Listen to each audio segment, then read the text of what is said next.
that line between combatant and civilian is very difficult, and it's gotten increasingly difficult in modern times. It used to be pretty easy. Red coats and blue coats lined up, shooting at each other in some fashion, and moving back and forth, capturing or relinquishing territory.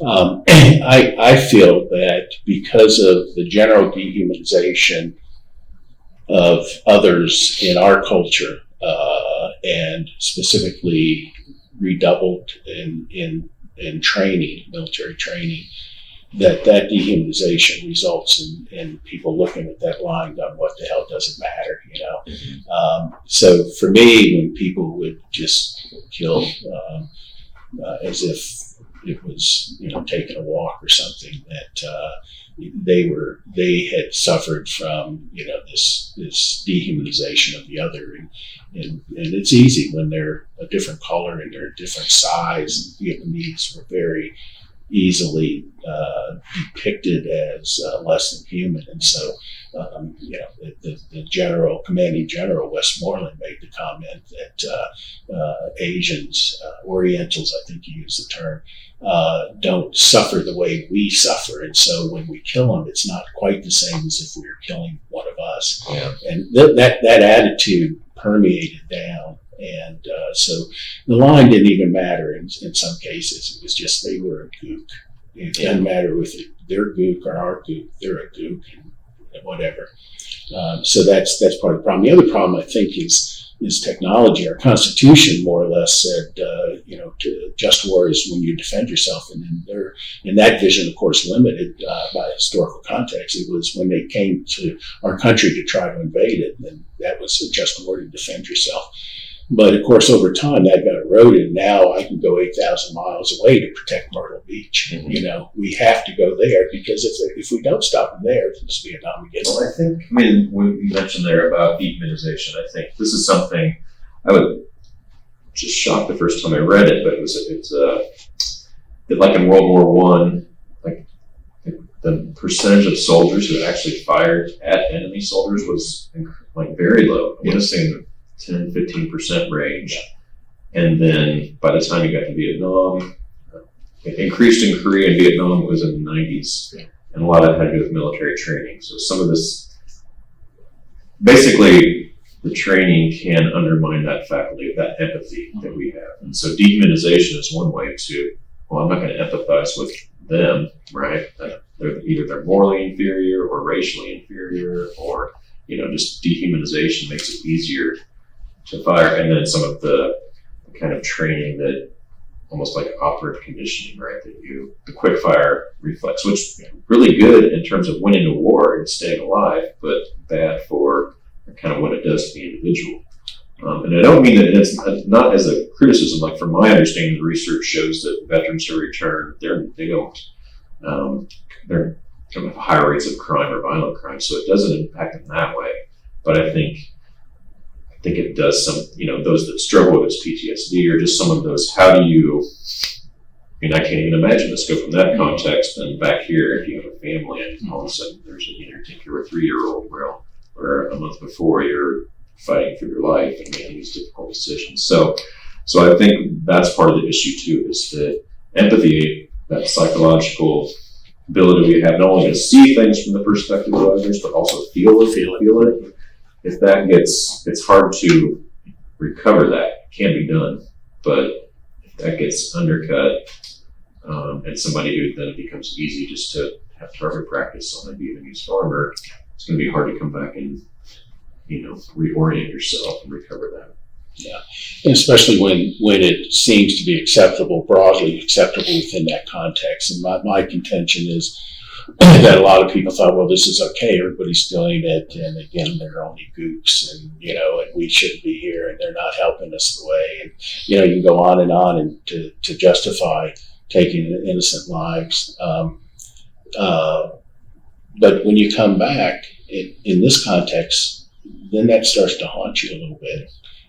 I did that then. It seemed reasonable. It seemed acceptable. But now I don't, is that me? How did that happen? And so I think that's how these things fester for 10 years, 20 years, 30 years, 40 years. Or in my other suspicion is that people allowed and watch things happen that they probably should have tried to stop. And so in the context, it's, I'm not doing this, so I'm okay. But you go back again and you raise kids, and then you start thinking this through again, and all of a sudden it's I should have done something. I had a responsibility to do something. I did nothing. Now am I a coward? What am I? So these are the identity battles and the ethical struggles that one continues, I think, probably till death, to struggle with, because there it was okay, but it's not really okay. And now I've got to figure out who I am, having participated in that, contrary to my own ethical and moral standards. Right. Yeah, very difficult. I can see that, and that's just. I mean, that's part of human nature and how we function in groups. And so, if this context where it's approved or encouraged or whatever it is, whether it's something as severe as just intentionally killing innocent people or other things that have more gray, but still, when you come back, they bother you, bother your conscience, and we don't want to think of ourselves as cowards. In some ways, it's a life and death situation. But then mixed with that, you're like, people are doing things you don't think they should, but it's really hard given human nature to be the one person in a group like that to stand up and say no, or say we shouldn't do this, or even just call it into question. Yeah. And then it's easier. I mean, we all face that in different ways in our lives, but the most extreme version of that would be something like that, that a veteran would have to deal with coming back. Yeah. The other question, I don't know if your traditions can speak to it or not, is I feel like young people commit to military service for certain reasons, and I think generally they believe that I can make the world safer, I can save these people from an oppressor. And so you go in with fairly high ideals, I believe. And then, I think this is true in all the wars, but you get there and you realize that maybe we're not here for those ideals. Maybe we're here because we can't figure a way out. Yeah. Or maybe we're here because we want to control geographically this part of the world, or we want resources or whatever it is.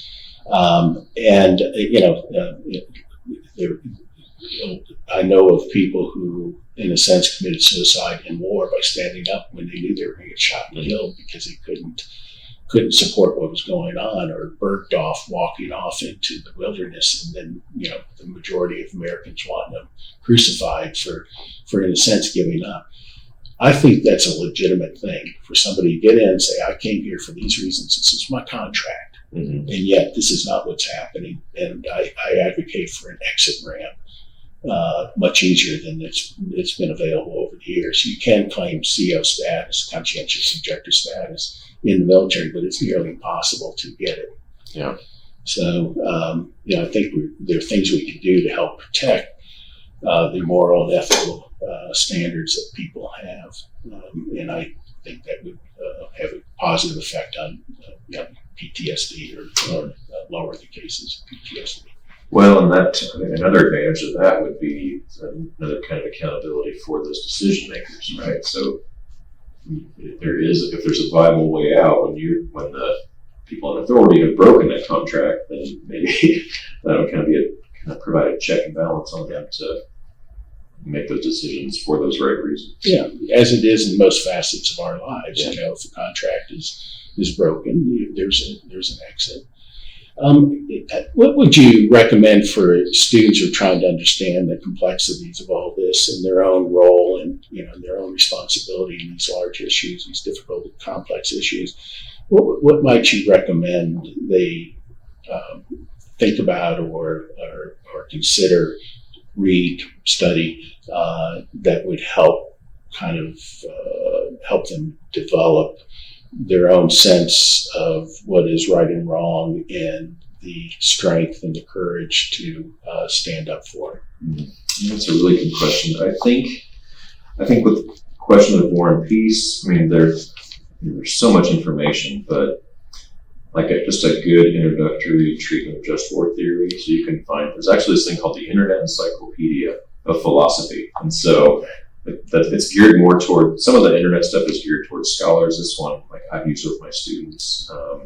There's also a website called 1,000-Word Philosophy, which has an entry on just war theory, so like a really good introductory thing. And that's probably the best place to start if you want to think about it just from an ethical point of view, like a more broadly, so not within a particular religious tradition or anything, but just what philosophers, but having that framework, right? So you want to go and read stuff, not necessarily just to tell you, well, certainly not to tell you what to think, but just give you some starting points for reflection. And so whether you end up thinking just war theory is right, or pacifism, or something else, just having ways to begin to approach the question, because I think, and I still do this in many parts of my life, and it's not necessarily wrong, but it's wrong if it's all we do. It's just that sort of gut level. We have sort of a gut level intuitive response, and we just go with that. Yeah. And we can't maybe even necessarily articulate why we think what we do beyond a few statements or cliches, but we want to go deeper and really think in a deeper way. And that's where, whether a just war theory entry or reading something about pacifism, there are definitely, I'm trying to think of good examples.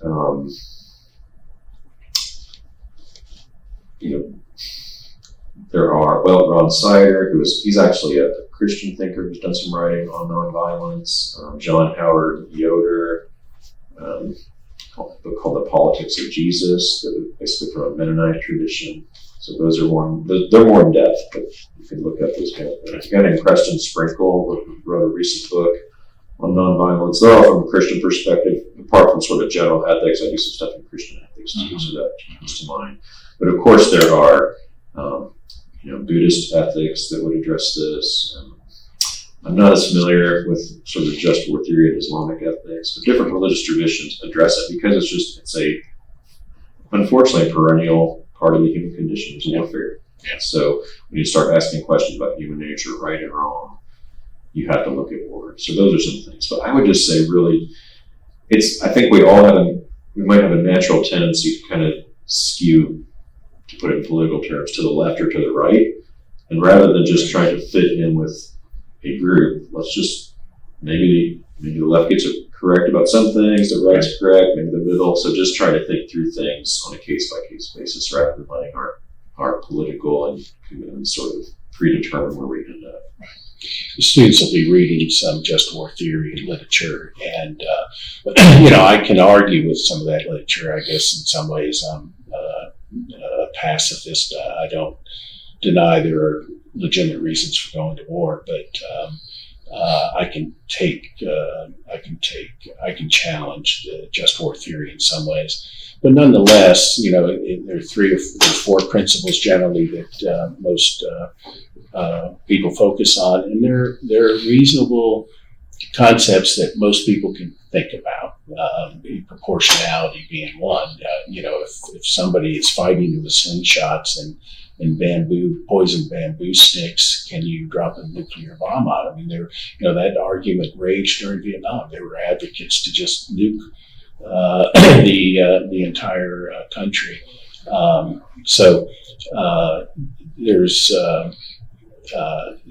But I think just war theory even in general gives us things that we are not given in our general education or religious upbringing. So I think just kind of focusing on it allows people a start. And there's so much more to think about beyond that. I was going to ask you if there was anything else that you think is germane to this discussion from either philosophical or religious point of view that you'd like to share with us that we haven't touched on yet. Yeah, I think maybe just been thinking more recently, just with some other work I've been doing, both from a religious and just a general humanistic perspective, is just the intrinsic worth and dignity of human beings. Like if you just start thinking about, we're capable of great good, great evil, but just think of the value that you think that you have, or that if you have children that they have, or your spouse, or close friend or family member, people that you value so deeply, right? And that their harm or the loss of their life, how that would just destroy you. And then just remembering that that's true for a person in Vietnam or Baghdad or, China, wherever it is, all those kind of our enemies or potential enemies, but just that common human nature and our common need for each other, and that there really is, however you ground it philosophically or religiously, every human being, regardless of who they are, what they can or can't do, what they believe, has this intrinsic worth. And so that makes these kind of questions so important because,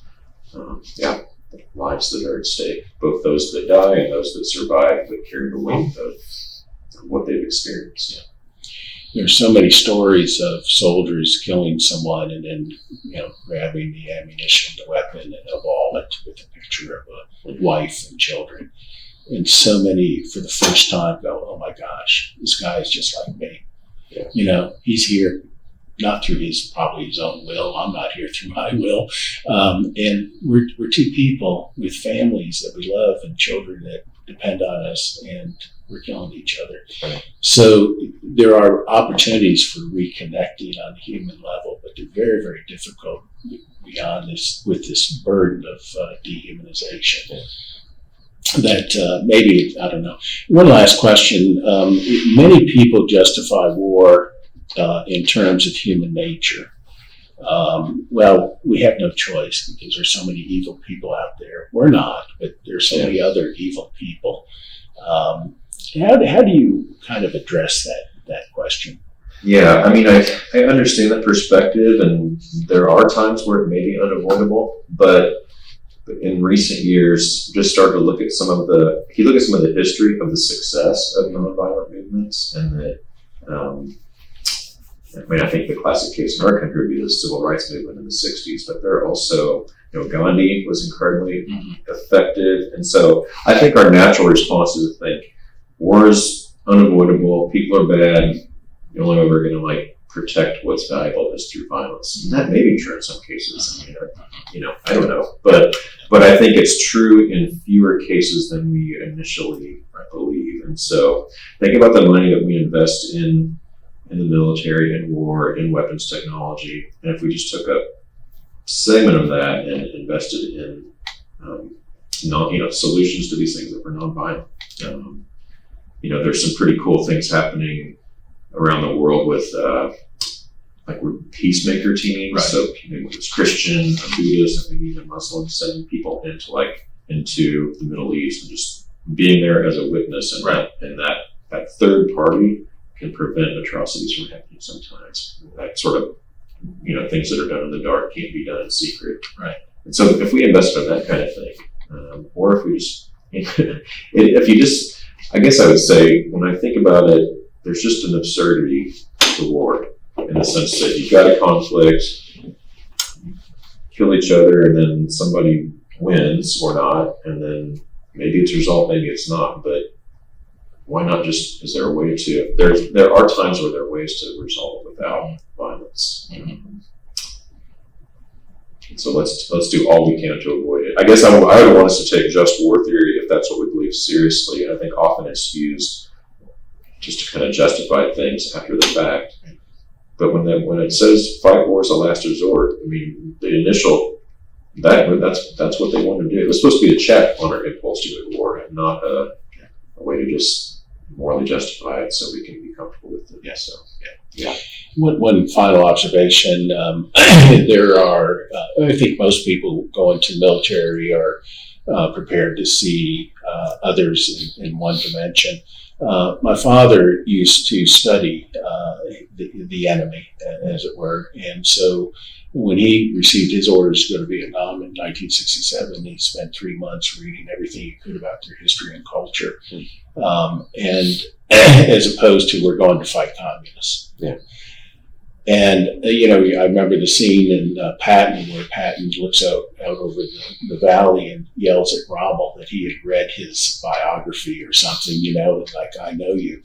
And a lot of people thought, well, why would you do that? You're just going to go kill him. And I thought, this is part of the problem. We don't know anything about them, so how could we possibly be empathetic? We don't know their struggles over centuries and centuries of trying to fight for freedom. That's what that war, Vietnam War, was more about, national independence from foreign occupiers, Chinese for 2,000 years, French for 100 years, and the U.S. for 10 years. That's what it was. I mean, we labeled it communism and took our eye off of the reality of what was going on there. So I think the more we learn about others, the better prepared we are to make better decisions, I suppose. Yeah, and then that keeps empathy alive. Yeah, and it keeps empathy alive. Yeah. I advocate Peace Corps for veterans afterwards to go back to Vietnam. And many veterans do this, but it's not organized, and it would be very inexpensive and would be hugely helpful to build clinics and wells and homes and help dig up the Agent Orange that still permeates their soil. I advocate the same thing for the Middle East wars. At some point, go back and construct, develop, contribute. And there are a lot of veterans that do that and run humanitarian efforts in Iraq and Afghanistan already. But that connects you in a way that your learning and your socialization never could. So, learning about it before and then going back afterwards. In my case, seeing Vietnam and realizing nothing is different than it would have been if we had lost 3 million Vietnamese and 60,000 plus close to 100,000 suicides among American soldiers. So, well, thank you very much. There's some things here I think that students are going to be able to consider in reading about just war theory and gain greater insight into that. So I appreciate your time and your comments, and hope to see you again.